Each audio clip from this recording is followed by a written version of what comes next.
Hello everyone, तो कैसे हैं आप सभी लोग। चलिए आप सभी का फिर से स्वागत है इस नए प्लेटफॉर्म पर जिसका नाम है इजी गाइडेंस 1। और हम लोगों ने पिछले वीडियो लेक्चर में क्लास 10th मैथ का एक्सरसाइज 1.1 पूरा पढ़ लिया था। आज हम शुरू कर रहे हैं क्लास 10th मैथ का एक्सरसाइज 1.2। और चलिए शुरू करते हैं क्वेश्चन नंबर 1 के साथ। सबसे पहले क्वेश्चन को पढ़ लेते हैं। कह रहा है कि निम्नलिखित संख्याओं को अभाज्य गुणनखंडों के गुणनफल के रूप में व्यक्त कीजिए। चलिए व्यक्त करते हैं। सबसे पहले बनाते हैं पहला प्रश्न। पहला प्रश्न यहाँ पर 140 है, तो सबसे पहले हम 140 का फैक्टर निकालते हैं। क्या निकालते हैं? फैक्टर।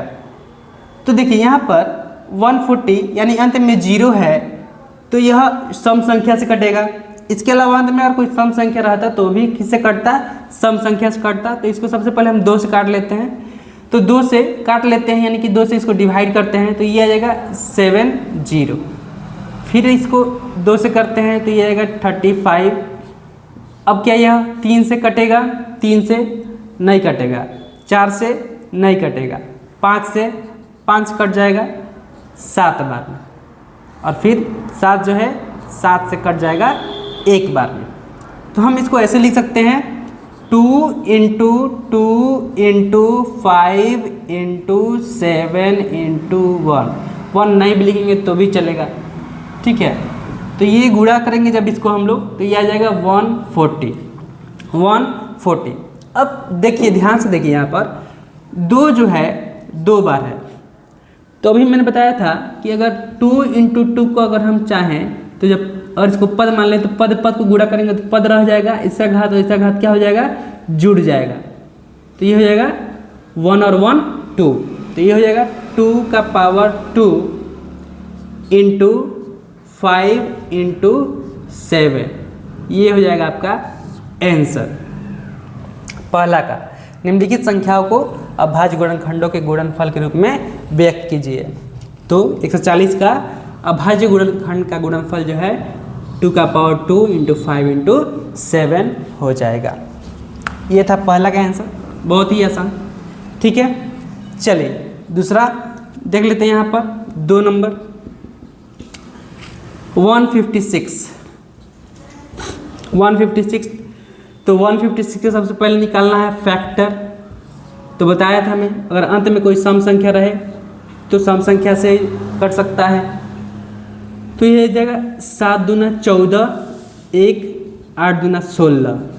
फिर सम संख्या है, फिर 2 से कट सकता है। 3 दूना 6, 1 9 दूना 18। 3 से कट सकता है यहाँ पे। 3 दूना 6, 3 तरीके 9। अब 23 को जब आप लोग करके देंगे तो 2 से नहीं कटेगा, 3 से नहीं कटेगा, 4 से नहीं कटेगा, 5 से नहीं कटेगा, 6 से नहीं कटेगा, 7 से नहीं कटेगा, 8 से नहीं कटेगा, 9 से नहीं कटेगा, किसी से भी नहीं कटेगा। यह 1 से और स्वयं से कटेगा। तो ये जगह 23 से यह एक बार में, ठीक है ना। चलिए तो इसको भी वैसे ही लिख लेना है 2 × 2 × 3 × 23 = 156। फिर इसको 2 बार है तो 2 का पावर 2 कर देंगे × 3 × 23। ये हो जाएगा आपका अभाज्य गुणनखंडों के गुणनफल के रूप में यह व्यक्त हो जाएगा 156 का 156 का। ये था दूसरा क्वेश्चन। चलिए तीसरा क्वेश्चन करके देखते हैं। मिटा दें इसको।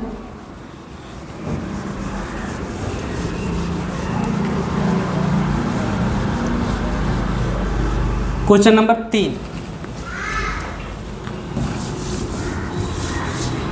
चलिए देखते हैं क्वेश्चन नंबर 3। ध्यान दीजिएगा, हम लोग क्वेश्चन नंबर 3 कर रहे हैं। 3825। तो सबसे पहले 3825 का फैक्टर निकालेंगे। फैक्टर तो क्या है? 3 से कटेगा। देखते 3 × 3, तो यहाँ पे जाएगा 3 दूना 6, 2 बच जाएगा 7 × 21, 3 × 5 = 15। 3 से कट जाएगा तो ये हो जाएगा 3 दूना 6, 2 बजेगा 7 × 21, 1 बजेगा 3 × 5 = 15, ठीक है। अब यहाँ पे 3 से 3 × 12, 3 दूना 6, 3 × 5 3 से कट जाएगा। 3 दूना 6, 3 × 5 = 15। ठीक है। अब 3 से कटेगा क्या, 3 कम 3, 3 चौक नहीं, 3 से नहीं कटा 5 से कट सकता है, तो 5 है 40, 50 25, ठीक है। फिर 5 से कट सकता है, तो 5 कम 5, 7 5 35। अब 17 आ गया, तो 17 जो है खुद से कटेगा, ठीक है। तो इसको हम लिख सकते हैं 3 × 3 × 5 × 5 × 17 इज इक्वल टू 3825, 3825, ठीक है। चलिए, तो ये देखिए 3 2 बार है, तो 3 का पावर 2 इंटू 5 2 बार है, तो 5 का पावर 2 इंटू 17, तो ये हो जाएगा आपका answer. Question number 4, question number 4 5005, तो 5005 का फैक्टर निकालेंगे, 5005 का फैक्टर निकालेंगे, तो 5 से काट देते हैं क्योंकि 3 से नहीं कटेगा, तो ये हो जाएगा 1001। अब ये क्या चीज़ से कटेगा, 1001, 7 से कटेगा क्या, 7 एकम 7, 7 एकम 7 3, 7 चौके 28, 7 चौके 28 21, ठीक है, कट जाएगा। 7 से 7 एकम 7 3, 7 चौके 28, 7 त्रिके 21, 7 त्रिका 21। अब क्या चीज़ से कटेगा, 7 से, 7 दूनी 14, 7 त्रिक 21, नहीं 7 से नहीं कटेगा। अब 8 से भी नहीं कटेगा, 9 से भी नहीं कटेगा, 9 से भी नहीं कटेगा, 10 से तो कटेगा नहीं, 11 से करके इसको देख लेते हैं, 11 से करके देख लेते हैं, तो ये हो जाएगा आपका 11 एकम 11, 11 तियाँ 33, अब आ गया 13, तो 13 से एक बार, ठीक है। तो ये आपका हो जाएगा 5 × 7 × 11 × 13, 5 × 7 × 11 × 13, तो यही हो जाएगा आपका फैक्टर आंसर। चलिए इसको नोट कीजिए, फिर देखते हैं लास्ट क्वेश्चन, क्वेश्चन नंबर 5। चलिए आप लोग इसे नोट कर लिए होंगे। अब हम लास्ट क्वेश्चन देख लेते हैं, क्वेश्चन नंबर 5। क्वेश्चन नंबर 5 का अभाज्य गुणनखंडों के गुणनफल के रूप में व्यक्त करते हैं। 5 7 4 2 9, तो सबसे पहले 7 4 2 9 का फैक्टर अगर जब हम लोग करेंगे तो हम लोग देखेंगे कि यह सबसे पहले ना 1 से कटेगा, ना 2 से, ना 3 से, ना 4 से, ना 5 से, ना 6 से। आप लोग करके देख लीजिएगा। यह कटेगा 17 से, क्या चीज़ से, 17 से, तो 17 17 34, 17 के 68, 17 चौका 68, 68, तो यहाँ पे आ जाएगा आपका 6 यानी 62, तो 17 तिया 51, 17 तिया 51, अब बच जाएगा 11 119, तो 17 7 119, 437, ठीक है। अब 437 जो है यह कट जाएगा 19 से, तो 19 दूनी 38, यहाँ पे बचेगा 5, तो 19 तिया 57। अब ये 23 जो है स्वयं 23 से, तो ये हो जाएगा आपका 17 × 19 × 23, ये आपका हो जाएगा 5वां का आंसर। चलिए, तो हम लोगों ने क्वेश्चन नंबर 1 का 5 देख लिया, 1 2 3 4 5। अब देखते हैं हम लोग क्वेश्चन नंबर 2। हाँ तो बाबू चलिए देखते हैं यहाँ पर क्वेश्चन नंबर 2, एक्सरसाइज 1.2 का क्वेश्चन नंबर 2 कह रहा है पूर्णांकों के निम्नलिखित युग्मों के HCF और LCM ज्ञात कीजिए तथा इसकी जांच कीजिए कि दो संख्याओं का गुणनफल बराबर HCF × LCM है। ठीक है, अच्छा है। यहाँ पे आप लोग याद रखिएगा कि दो संख्याओं का गुणनफल, दो संख्याओं का गुणनफल, दो संख्याओं का गुणनफल बराबर HCF × LCM होता है।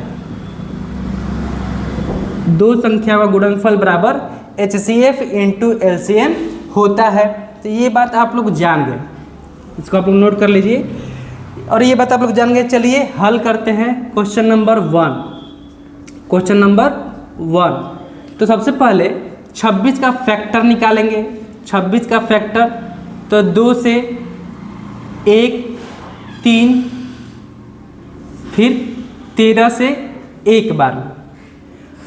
अब यहाँ पे 91 का फैक्टर निकालेंगे तो ये कट जाएगा आपका, 3 से नहीं कटेगा, 5 से नहीं कटेगा, 7 से कट जाएगा 13 बार में, और फिर 13 से कट जाएगा एक बार में। तो यहाँ पर 26 के फैक्टर में आया 2 × 13 × 1, और 91 के फैक्टर में आया 7 × 13 × 1। तो सबसे पहले हम लोग यहाँ पे निकालते हैं HCF। तो HCF बराबर, देखिए यहाँ पर सबसे पहले इन दोनों के फैक्टर में जो कॉमन होगा उसको हम ले लेंगे। तो यहाँ पे कॉमन क्या है, 13 है, और 13 इसमें भी है, तो इसको हम लोग उठा लेंगे। फिर एक इसमें है और एक इसमें है, तो इसको हम लोग उठा लेंगे। और कुछ कॉमन है क्या, नहीं कॉमन है, तो इन दोनों का HCF जो हो जाएगा 13 हो जाएगा। कितना हो जाएगा, 13। दूसरा चीज़ LCM में क्या होता है बाबू, कि जो कॉमन होता है उसको तो लेते ही है, उसके अलावा और भी जो होता है उसको भी ले लेते हैं, किसी को छोड़ते नहीं हैं। तो यहाँ पे कॉमन है 13 और 1, इसके अलावा इसमें क्या है, 2 है और क्या है, 7 है, 2 है और 7 है। अब इसको हम लोग गुणा करेंगे तो 13 कम 13 दूना 26, और 26 × 7, तो ये हो जाएगा 26 × 7 आपका, 26 × 7, तो 7 छके 42, 7 दूना 14, 4 18, 182, ये हो जाएगा 182। ठीक है, तो इसका LCM कितना हो गया, 182 हो गया। अब कह रहा है कि जांच कीजिए, क्या कीजिए, जांच कीजिए कि दो संख्या का गुणनफल बराबर HCF × LCM है। तो जांच कर देते हैं, क्या कर देते हैं, जांच कर देते हैं दो संख्या। तो दो संख्या है 26 × 91, 26 × 91, और HCF कितना आया, 13, और LCM कितना आया है, 182। गुणा कर देते हैं, गुणा कर देते हैं। सबसे पहले 29 में 91 से, तो 9 एकम 9, 2 एकम 2, 99 81, 8 सिन हाथ में, 9 दूना 18, 18 8 26, 18 8 26, तो हो जाएगा 9 3 6 2, 9 3 6 2। अरे कौची से गुणा कर दीजिए, हम 26 से न करना था जी, तो 29 से काहे के लिए कर रहे हैं, 26 × 91 करना है ना। तो 29, तुम लोग ही बोलता नहीं है, 26 है ना, तो ये हो गया 26 और 91, तो 91। ठीक है, तो 26 × 91, 26 × 91, तो 6 एकम 6, 6 एकम 6, 2 एकम 2। ठीक है, 6 9 54, 6 9 54, 5 हाथ हाथ में, 9 दूना 18, 5 23, तो ये हो जाएगा 6 6 3 2, 23 66, ये जरा 23 66। ठीक है, अब 182 में 13 से गुणा करके देखिए कि कितना आ रहा है। 182 में 13 से, इसको भी करके देख लेते हैं। 182 × 13, तो ये आएगा 3 दूना 6, 8 3 24, 3 एकम 3 2 5, 2 एकम 2, 8 एकम 8, 1 एकम 1, 6 6 8 5 13 के 3 2, ये भी आ जा रहा है 23 66, यानी कि ये आपका जांच हो गया, और आपका LCM भी आ गया 13, HCF आ गया 13, LCM आ गया 182। तो ये था क्वेश्चन नंबर 1। अब चलिए देखते हैं हम लोग क्वेश्चन नंबर 2। चलिए इसको मिटाते हैं, देखते हैं क्वेश्चन नंबर 2।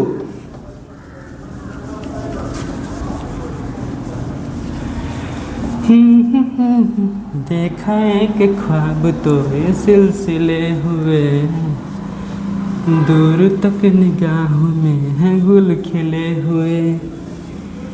देखा एक ख्वाब तो ये सिलसिले हुए।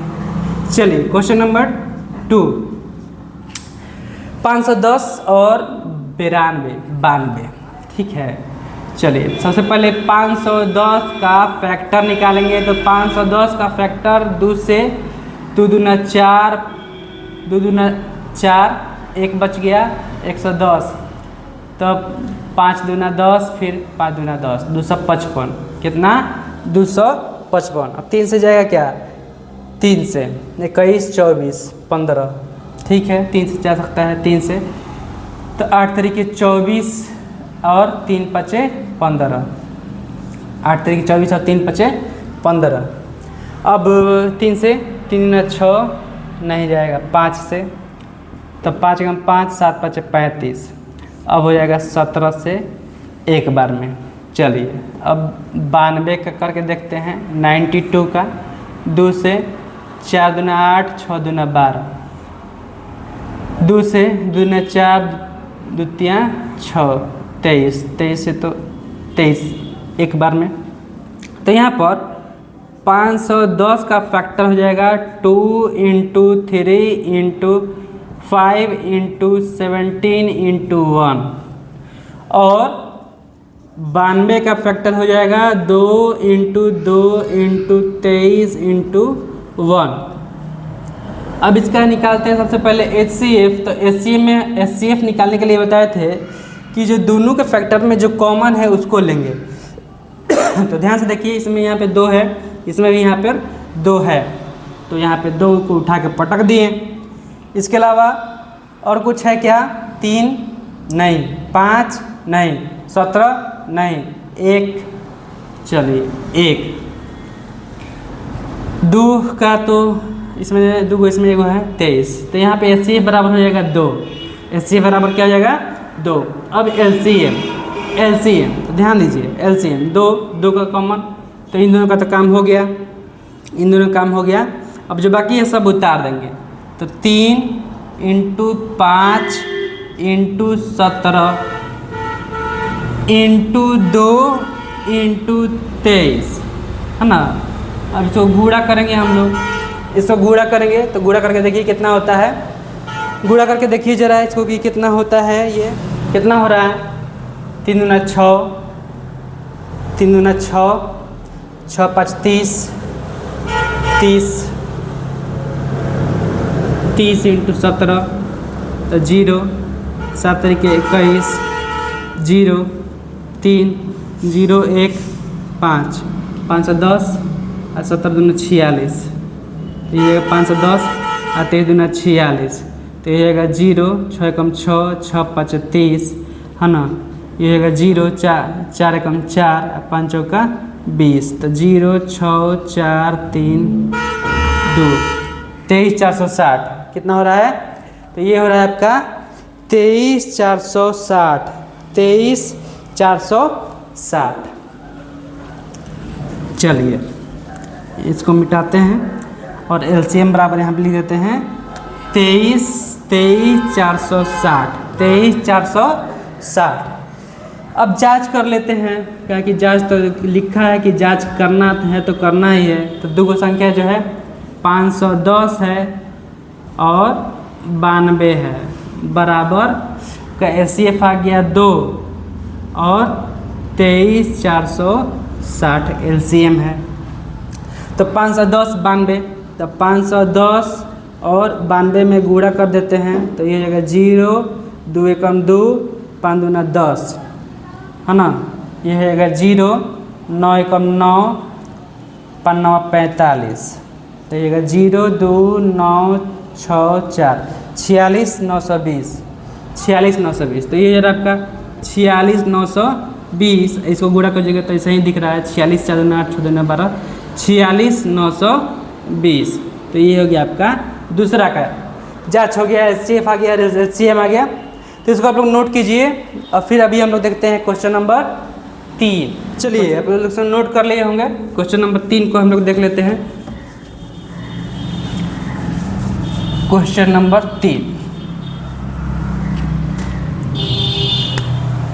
336 का फैक्टर निकालते हैं 2 से 1, 6 दूना 12, 8 दूना 16, ठीक है। 2 से 8, 8 दूना 16, 4 दूना 8, 2 से 4 दूना 8, 2 दूनी 4, 2 से 2 दूनी 4, 2 एकम 2, 3 से 7 त्रिके 21, फिर 7 से एक बार। अब 54 का फैक्टर निकाल लेते हैं। 2 से 2 दूना 4, 7 दूना 14, 3 से 9 त्रिक 27, 3 से 3 त्रिके 9, 3 से 3 एकम 3। अब यहाँ पर 336 का फैक्टर आपका आ गया 2 into 2 into 2 into 2 into 3 into 7 into 1, ठीक है। और आपका 54 का फैक्टर यहाँ पे आ गया 2 इंटू 3 इंटू 3 इंटू 3 इंटू 1। अब इसका हम निकालते हैं HCF। क्या? HCF। तो HCF में हम बताए हैं कि कॉमन लेते हैं, तो कॉमन 2 है, यहाँ पे भी 2 है, तो 2 को यहाँ पे लिख देंगे, इंटू 3, इसमें भी एक 3 है, इसमें भी 3 है, तो 3 को यहाँ पे लिख देंगे। और कुछ है? नहीं है, 1, ठीक है। चलिए, तो इसका हो जाएगा 3 दूना 6, 3 दूना 6 एकम 6, HCF हो गया 6। अब LCM इसका देख लेते हैं कि LCM कितना होता है। तो जो कॉमन है उसको तो लिखबे करेंगे 2 इंटू 3 इंटू 1, बाकी सबको उतार देंगे। तो 2 इंटू 2 इंटू 7 इंटू 3 इंटू 3। अब इसको गुणा करके देखते हैं कि कितना होता है। तो 2 इंटू 2 इंटू 1, 2 हो गया। फिर आपका हो जाएगा 2 इंटू 2, 2 इंटू 2, फिर 7, 3 इंटू 3, ठीक है। चलिए, 3 को 2 है ना जी, तो इसमें इसको थोड़ा सा और ध्यान से देख लीजिए एक बार और। इसको तो पहले उतार देते हैं, 2 इंटू 3 इंटू 1। अब जो बाकी है उसको उतार देते हैं, गुणा का चिन्ह दे करके, into 2 into 2 into 2 into 7 into 3 into 3। अब इसको गुणा कर देख लेते हैं। तो 3 दूना 6, 6 एकम 6, 6 दूना 12, 12 दूना 24, 24 दूनी 48, 48 ही हो गया। 3 तरीके 9, यहाँ तक हो गया 48, 3 तरीके 9, 9, 7 नवा 3 तरीके 9, 7 नवा 63, ये 63। तो 48 और 63 में गुणा कर देते हैं, 48, 63। तो ये हो जाएगा 8 तरीके 24 का 4, 8 तरीके 24, 8 तरीके 24 का 4, 2 हाथ में 2, 3 चौके 12, 12 2 14, 12 2 14, ठीक है। 8 छक्के 48 का 8, 8 छक्के 48 का 8, 4 हाथ में, 6 चौके 24, 24, 24 और 4 28, 28। अब इसको जोड़ देते हैं, 3 हो जाएगा 4, 8 4 12, 8 4 12, 8 1 9 1 10 के 0 1 हाथ में, 2 1 3, 3024, 3024। अब क्या करना है? तब इसका जांच कर लेना है, कि यह सही है या नहीं सही है। तो सही है कि नहीं, तो क्या है? 336 इंटू 54 बराबर 6 इंटू 3024। तो 336 इंटू 54, 336 इंटू 54, तो 6 चौके 24 के 4, 6 चौके 24 के 4, 2 हाथ में, 3 चौके 12, 2 14 के 4, 1 हाथ में, 3 चौके 12, 12 1 13, 12 1 13, ठीक है। 6 5 30, 30, 5 1 15, 3 18, 5 1 15, 1 16। तो ये हो गया 4 4, ये हो जाएगा आपका 8 3 11 के 1, 6 1 7 1 8, और ये हो जाएगा 1 18 144। तो ये हो जाएगा आपका 18 144।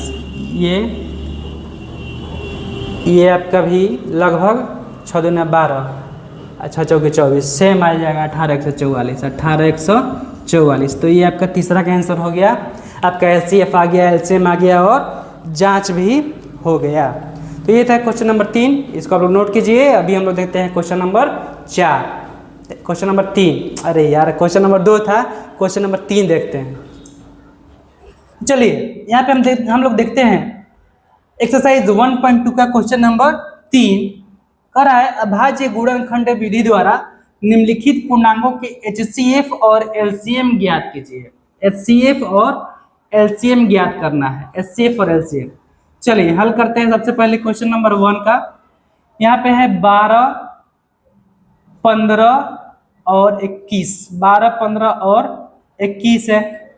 तो सबसे पहले 12 का फैक्टर करेंगे तो ये आ जाएगा 2 से 6 बार में, 2 से 3 बार में, 3 से 1 बार में।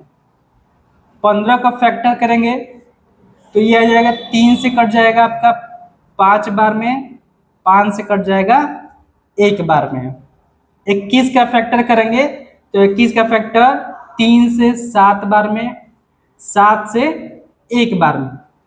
तो 12 का फैक्टर यहाँ पे आया है आपका 2 × 3 × 2 × 2, 2 × 2 × 3 × 1। और 15 का फैक्टर आया है यहाँ पर 3 × 5 × 1। 21 का फैक्टर आया है यहाँ पर 3 × 7 × 1। तो देखिए मैंने बताया था आप लोगों को एचसीएफ ज्ञात करने के लिए तीनों के फैक्टर में जो कॉमन होता है उसको हम लेते हैं। तो तीनों का फैक्टर में 2, 2 इसमें नहीं है, इसमें नहीं है, 3, 3 इसमें भी है, 3 इसमें भी है और 3 इसमें भी है। तो यहाँ पे लिखेंगे 3, 1 तीनों में है तो 1, यानी कि एचसीएफ जो है यह हो जाएगा 3, एचसीएफ जो है यह हो जाएगा 3। एलसीएम, तो एलसीएम में बताया था मैंने आप लोगों को जो कॉमन है उसको तो लेंगे ही, बाकी जो है उसको भी सभी को लिख लेंगे। तो 3 × 1 लिख लिए, फिर 2 × 2 × 5 × 7, 2 × 2 × 5 × 7, ठीक है। अब इसको गुणा कर लेते हैं। तो 3 एकम 3, 3 दूना 6, 6 दूना 12, 12 × 5 60, 60 और 7 छक्के 42, यानी कि 420। एलसीएम 420, एचसीएफ आ गया यहाँ पे 3 और एलसीएम आ गया 420, ठीक है। इसको आप लोग नोट कीजिए। देखते हैं क्वेश्चन नंबर 2, प्रश्न 3 का क्वेश्चन नंबर 2। हमें तुमसे प्यार कितना ये हम नहीं जानते। चलिए क्वेश्चन नंबर 2 हल करते हैं। हल 2 नंबर 17। 17 ऐसा संख्या है कि यह खुद से कटेगा या 1 से कटेगा। 23 ऐसा संख्या है कि खुद से कटेगा या 1 से कटेगा। 29 ऐसा संख्या है कि खुद से कटेगा या 1 से कटेगा। तो यहाँ पर एचसीएफ आप लोग देख सकते हैं। एचसीएफ 1, 17, 23, 29, 1, 1, 1, एचसीएफ हो जाएगा 1। एलसीएम तो एलसीएम हो जाएगा 17 × 23 × 29। चलिए गुणा करके देख लेते हैं। 23 × 17 तो ये होगा 7 × 21, 7 दूना 14, 2 16, 3 एकम 3, 3 एकम 3 और 2 एकम 2, 1 9 3। अब इसमें मल्टीप्लाई कर देना है 29 से, तो ये हो जाएगा 9 एकम 9, 9 9 81, 8 9 3 27, 27 और 8, 27 और 8 हो जाएगा आपका 27 8 35, 35, 2 एकम 2, 9 दूना 18, 3 दूना 6 1 7, 9 3 8 5 13 का 3 3 और 7 3 10 1 11, 11 ये आएगा 11,339, 11,339। तो यहाँ पे भी आपका एलसीएम और एचसीएफ आ गया प्रश्न संख्या 2 का। इसको आप लोग नोट करें। फिर हम लोग देखते हैं क्वेश्चन नंबर 3। क्वेश्चन नंबर 3 आप लोग के लिए रहने देते हैं। आप लोग इसका एचसीएफ और एलसीएम कमेंट में बताइएगा कि क्वेश्चन नंबर 3 का, प्रश्न संख्या 3 का, क्वेश्चन नंबर 3 का एचसीएफ और एलसीएम कितना हो रहा है, इसको आप लोग कमेंट में बताइएगा। ठीक है, चलिए हम लोग देखते हैं क्वेश्चन नंबर 4। हाँ तो मेरे प्यारे प्यारे लाल, चलिए देखते हैं यहाँ पर एक्सरसाइज 1.2 का क्वेश्चन नंबर 4। इसको करते हैं हल। ठीक है, कहता है कि एचसीएफ 306,657 का एचसीएफ दिया है 9, तो कह रहा है कि 306 और 657 का एलसीएम ज्ञात कीजिए। क्या ज्ञात कीजिए? एलसीएम। तो मैंने आप लोग बताया था कि दो संख्याओं का गुणनफल, दो संख्याओं का गुणनफल बराबर HCF इंटू एलसीएम होता है। क्या होता है? दो संख्याओं का गुणनफल बराबर HCF इंटू एलसीएम होता है। तो यहाँ पे दो संख्या दिया हुआ है 306 इंटू 657 बराबर एलसीएम इंटू HCF। कुछ भी लिखिए, HCF पहले लिखिए चाहे एलसीएम बाद में लिखिए, कोई दिक्कत नहीं है। तो यहाँ पर 306 इंटू 657 बराबर एलसीएम इंटू HCF दिया हुआ है कितना? 9 दिया हुआ है। तो यहाँ पर हम लोग देख सकते हैं कि एलसीएम बराबर का हो जाएगा, तो 306 गुणे 657 और 9 को इधर लाएंगे तो नीचे चला जाएगा, डिवाइड में चला जाएगा। इसको हम लोग काट देंगे, 9 3 27, 9 3 27 और बच गया 3, तो 4 9 36 34। ठीक है ना, तो एलसीएम बराबर हो जाएगा आपका 34 इंटू 657, 34 इंटू 657। चलिए, आप लोग तो बहुत बहादुर छात्र हैं। इसका गुणा करके फटाफट कमेंट बॉक्स में लिखिए कितना हो रहा है। फिर हम देखते हैं क्वेश्चन नंबर 5। हाँ तो मेरे प्यारे प्यारे लाल, चलिए देखते हैं हम लोग क्वेश्चन नंबर 5 एक्सरसाइज 1.2 मैथ। जांच कीजिए कि क्या किसी प्राकृतिक संख्या n के लिए संख्या 6n अंक 0 पर समाप्त हो सकती है। तो देखिए, इस क्वेश्चन का आंसर हमने यहाँ पे लिख दिया है और मैं उसको आपको समझा दे रहा हूँ। यदि कोई संख्या है और वह 0 पर समाप्त होना चाहती है तो उसका अभाज्य गुणनखंड में कम से कम एक बार 2 × 5 आना चाहिए।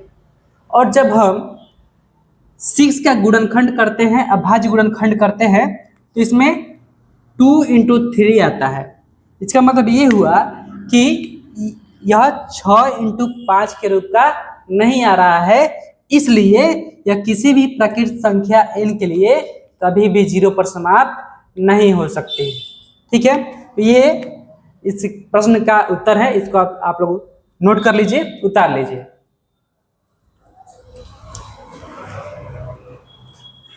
चलिए यहाँ पर देखते हैं प्रश्न संख्या 6। सबसे पहले इसको पढ़ लेते हैं, समझ लेते हैं कि प्रश्न संख्या 6 कह क्या रहा है।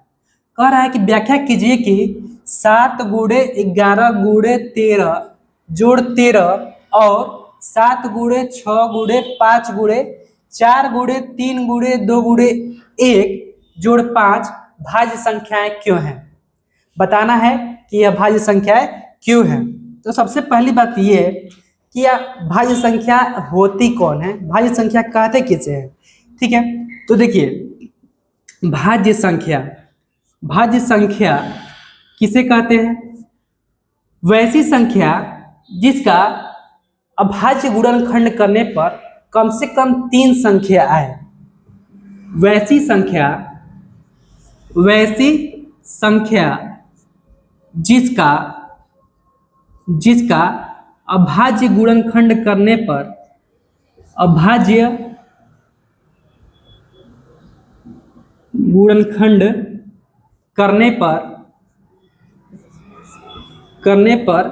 कम से कम कम से कम 3 संख्या आए तो उसको हम लोग कहते हैं भाज्य संख्या। उसको हम क्या कहते हैं? भाज्य संख्या। दूसरा बात, भाज्य संख्या को संयुक्त संख्या भी कहते हैं, भाज्य संख्या को संयुक्त संख्या भी कहते हैं, और भाज्य संख्या को यौगिक संख्या भी कहते हैं। चाहे भाज्य संख्या बोलो, चाहे संयुक्त संख्या बोलो, चाहे यौगिक संख्या बोलो, तीनों एक ही चीज होता है। दूसरा बात, जैसे कि अगर आपको हम समझा दें भाज्य संख्या एक, तो जैसे 4 अगर ले ले 4, तो 4 2 से भी कट सकता है, 4 से भी कट सकता है, और 1 से भी कट सकता है। तो इसमें इसको अगर भाज्य गुणनखंड किया जाए तो इसमें 3 अंक आ रहे हैं, तो यह क्या होगा? भाज्य संख्या होगा। और याद रखिएगा, सबसे छोटी भाज्य संख्या जो होती है, सबसे छोटी सबसे छोटी भाज्य संख्या, सबसे छोटी भाज्य संख्या ये 4 ही होता है। ये 4 ही होता है। ये क्वेश्चन आता है तो इसको आप लोग याद रखिएगा, ठीक है। चलिए अब इसको हम लोग इस प्रश्न को देखते हैं। इसमें जो संख्या दिया है उसको देखते हैं कि यह भाज्य संख्या है या नहीं है। तो सबसे पहले 7 गुणे 11 गुणे 13 जोड़ 13 वाला को देख लेते हैं, ठीक है। 7 गुणे 11 गुणे 13 जोड़ 13, 7 गुणे 11 गुणे 13 जोड़ 13 भाज्य संख्या। सबसे पहले अगर इसमें से हम कॉमन लेंगे तो कॉमन 13 हो सकता है, 13, तो ये हो जाएगा 7 गुणे 11 गुणे 1 जोड़ 1, ठीक है। अब यहाँ पर देखिए 13 हो गया, 11 7 77, 77 कम 77, 77 जोड़ 1, तो ये हो जाएगा 13 गुणे 78, 13 गुणे 78, 77 1 78। तो यहाँ पे कुछ भी नहीं है, इसका मतलब क्या होता है? इसका मतलब होता है गुणा, 13 गुणा 78। तो आप लोग यहाँ पे सोचेंगे कि यहाँ पे 2 संख्या आ रहा है, तो ये भाज्य संख्या नहीं होगा। देखो बाबू, यहाँ पर एक तो हम अपने मन से लगा सकते हैं ना, तो एक अपने मन से हम लगा दिए, ठीक है। इसका आप देख लेते हैं, 7 गुणे 6 गुणे 5 गुणे 4 गुणे 3 गुणे 2 गुणे 1 जोड़ 5। अब इसको हम लोग ऐसे करके देखते हैं कि इसमें क्या होता है। तो इसमें अगर हम कॉमन लेना चाहें तो क्या ले सकते हैं? 7 6 5 4 3 2 1 5 ले सकते हैं। तो अगर यहाँ पे हम 5 लिख दें तो हो जाएगा 7 गुणे 6 गुणे 1 गुणे 4 गुणे 3 गुणे 2 गुणे 1 जोड़ 1, ये हो जाएगा। चलिए ठीक है, अब इसको हम लोग गुणा कर लेते हैं। तो 7 के 42, 42 से कम 42 है ना, यहाँ तक हो गया 42। और इधर देखिए 2 एकम 2, 2 एकम 2, 2 तिया 6, 2 तिया 6, 6 चौके 24, 42 में 24 से गुणा कर दे, 42 में 24 से, तो ये हो जाएगा आपका 4 दूना 8, 4 चौके 16, 2 दूना 4, 4 दूना 8। इसको जोड़ेंगे तो ये 8, 6 4 10 और 9, 8 1 9, 1 10, 1008 जोड़ 1, 1008 जोड़ 1, ठीक है। अब इसको हम लोग लिख सकते हैं 5 इंटू 1008 1 9, और अपने मन से 1 लगा सकते हैं। तो देखिए यहाँ पर दोनों में जब इसका हम अभाज्य गुणनखंड किए तो दोनों में 3 संख्या आ रही हैं, तो इसलिए ये दोनों संख्या जो होगा वह भाज्य संख्या होगा। तो हम लिख सकते हैं चूंकि 7 इंटू 11 इंटू 13 जोड़ 13 और 7 into 6 into 5 into 4 into 3 into 2 into 1 जोड़ 5 का अभाज्य गुणनखंड करने पर तीन संख्या प्राप्त होती है। इसलिए ये दोनों संख्याएं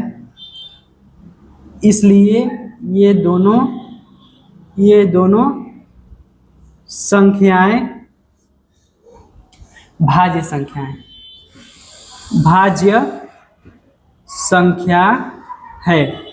संख्या है। ये हम लोग लिख सकते हैं। तो ये था क्वेश्चन नंबर 6, इसको आप लोग नोट कीजिए। फिर हम लोग देखते हैं क्वेश्चन नंबर 7 और इस चैप्टर का अंतिम क्वेश्चन। हाँ तो बाबू, प्यारे प्यारे सोना बाबू, देखिए यहाँ पर इस चैप्टर के हम लोग लास्ट प्रश्न में पहुंच चुके हैं। अगर अभी तक आप लोग को वीडियो अच्छा लग रहा है तो अपने दोस्तों के साथ जरूर शेयर कीजिए, लाइक कीजिए, शेयर कीजिए, सब्सक्राइब कीजिए।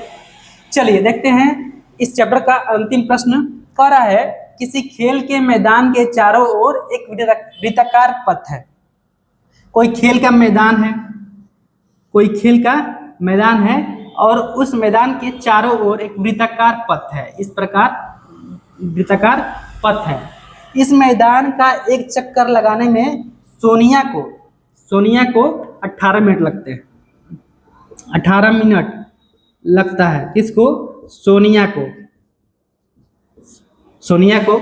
जबकि इसी मैदान का एक चक्कर लगाने में रवि को 12 मिनट लगता है। 12 मिनट लगता है किसको? रवि को 12 मिनट लगता है। मान लीजिए वे दोनों एक ही स्थान और एक ही समय पर चलना प्रारंभ करके एक ही दिशा में चलते हैं। कितने समय बाद वे पुनः प्रारंभिक स्थान पर मिलेंगे? देखिए, इस प्रकार के सवाल में जब भी पूछा जाए कितने समय बाद वे प्रारंभिक स्थान पर मिलेंगे, तो इसका मतलब समझना है इसमें कि आपको एलसीएम निकालना है। क्या निकालना है? एलसीएम निकालना है। कुछ नहीं करना है, यहाँ पर बस एलसीएम निकाल देना है, आपका आंसर आ जाएगा। तो यहाँ पे 2 अंक है, 18, दूसरा है 12। तो 18 का फैक्टर करेंगे 2 से 9 बार में, 3 से 3 बार में, 3 से 1 बार में। 12 का फैक्टर करेंगे 2 से 6 बार में, 2 से 3 बार में, 3 से 1 बार में। ठीक है, तो 18 का फैक्टर यहाँ पे आ गया 2 गुणे 3 गुणे 3 गुणे 1, और 12 का फैक्टर आ गया यहाँ पर 2 गुणे 3 गुणे 1। तो दोनों में जो कॉमन होगा उसको एक बार लेंगे। तो इसमें 2 है, इसमें भी 2 है, तो इसको हम लोग एक बार ले लेंगे 2। 3 इसमें भी एक बार है, इसमें भी है, तो इसको भी एक बार लेंगे 3। जिसको गोल घेर दिए हैं तो काम खत्म। अब बाकी जो बचा है उसको उतार देंगे। तो 3 गुणे 3 और 2 गुणे 2। एक तो लिखिए या नहीं लिखिए, बात बराबर है। तो 3 दूना 6, 6 दूना 12, 3 दूना 6, 3 6 18, 18 दूना 36। यहाँ पे जाएगा 36 मिनट। 36 मिनट बाद पुनः प्रारंभिक स्थान पर मिलेंगे। ये रहा आपका आंसर। तो बहुत ही अच्छे से आप लोगों ने ये चैप्टर पढ़ा। अगर आप लोग को ये चैप्टर पढ़ने में अच्छा लगा हो तो इसको अपने दोस्तों के साथ शेयर जरूर कीजिए, लाइक कीजिए, सब्सक्राइब कीजिए। चलिए मिलते हैं अगले वीडियो लेक्चर में।